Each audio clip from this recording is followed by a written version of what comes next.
هل ترغب في تزاوج طيور الكناري بنجاح؟ في هذا الفيديو سنتناول الخطوات الأساسية لتزويج الكناري من الصفر، وسأجيبك على الأسئلة الأكثر شيوعاً. السؤال الأول: ما هو الوقت المناسب لتزاوج الكناري؟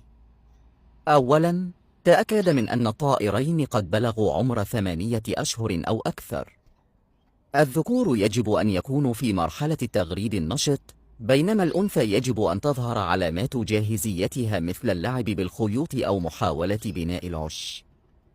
السؤال الثاني: كيف أختار الزوج المناسب؟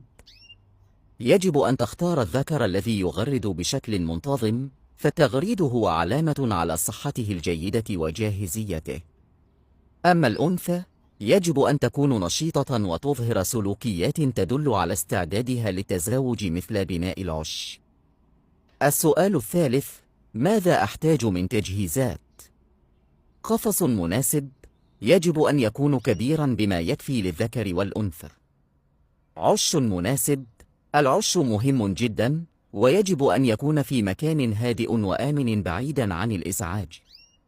مواد بناء العش مثل الخيوط، القش، وبعض المواد الطبيعية التي تساعد الأنثى في بناء العش.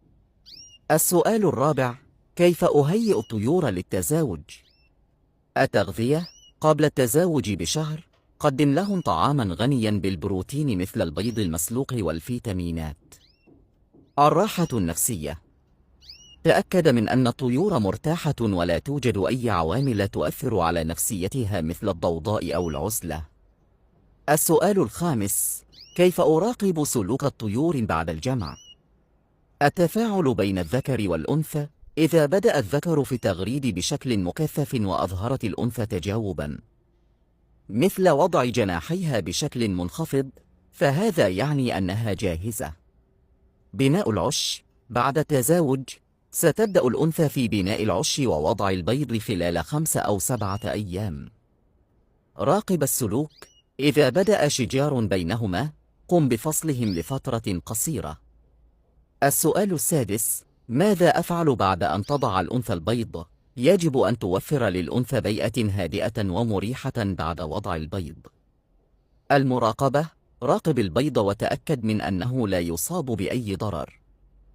وفي الختام تذكر دائما، تزاوج الكناري يتطلب صبرا وعناية فائقة. مع التغذية الجيدة والبيئة المستقرة، سيكون لديك زوجان من الكناري جاهزين لإنتاج فراخ صحية وقوية. لا تنس متابعتي للمزيد من المعلومات والنصائح.